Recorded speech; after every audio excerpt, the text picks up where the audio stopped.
In order to use React, we need to use something called NodeJS. NodeJS is a program that allows you to run JavaScript on your computer or server. The official description is, Node.js is a JavaScript runtime built on Chrome's V8 JavaScript engine. Node.js uses an event-driven, non-blocking I/O model that makes it lightweight and efficient. Node.js's package ecosystem, NPM, is the largest ecosystem of open source libraries in the world. In the resource section of this lecture, I provide a link to the official Node.js site. I want you to download the latest version. As of this course, the latest version is version 10. If you see a newer version, then feel free to use that as well. You'll also notice that there's an earlier version available for download, but that's only for those who are unable to upgrade for one reason or another. I've already installed Node.js on my computer, so I won't be going through the default installation. Your installation should just be the default one. You do not need to configure any of the settings. Alright, so once you've installed Node.js, let's explore what comes with it and how you can use it. You'll be provided this program called Node.js. It should look something like this. Initially, you may think this is a command prompt or terminal, but it isn't. You can't run commands inside this program. For example, if I were to run the command ls, then you'll see I get this error.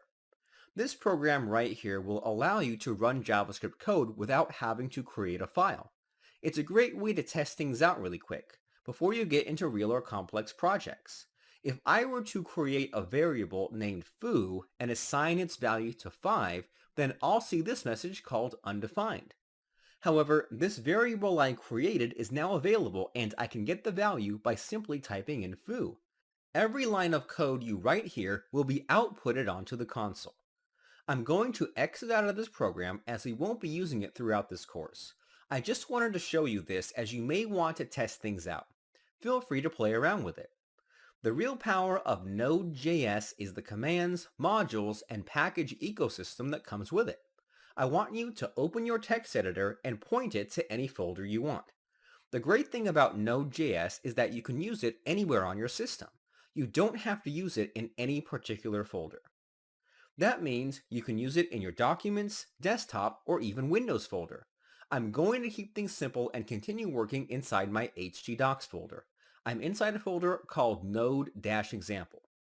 Next, I'm going to create a JavaScript file called index.js. Inside this file, I'm simply going to console.log the message hello.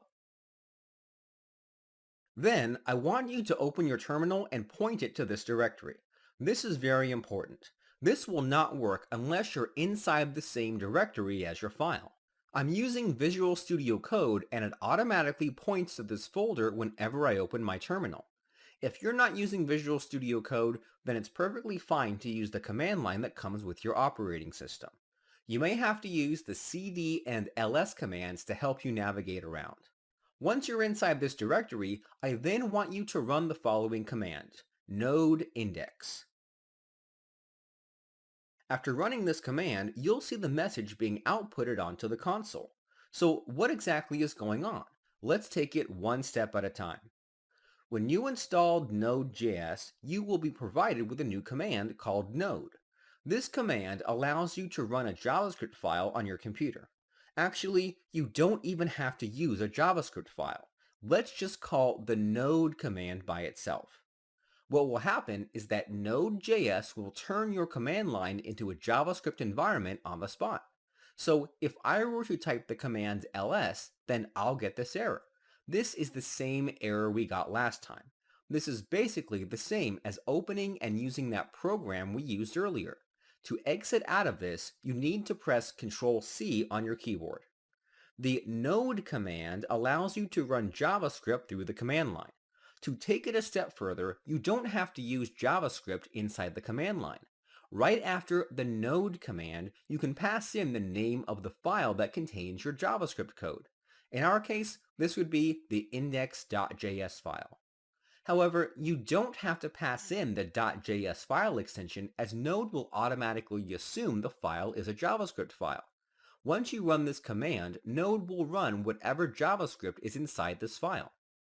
In this example, all we did was output a simple message. I'm going to move up one directory using the cd command.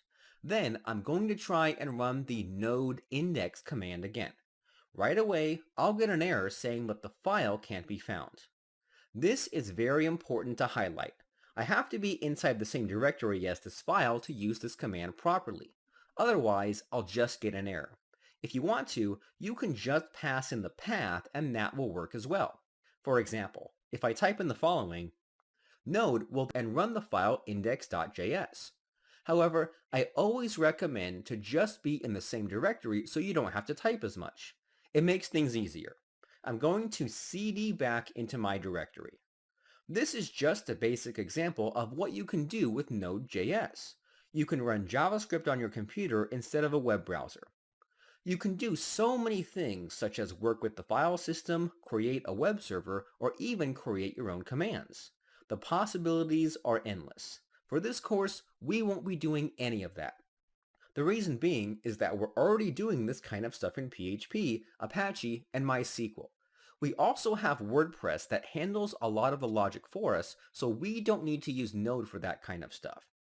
So why are we using Node? Well, Node can also help with organizing code and use advanced features that simply aren't available in regular browsers. These tools will also be helpful when developing blocks for Gutenberg.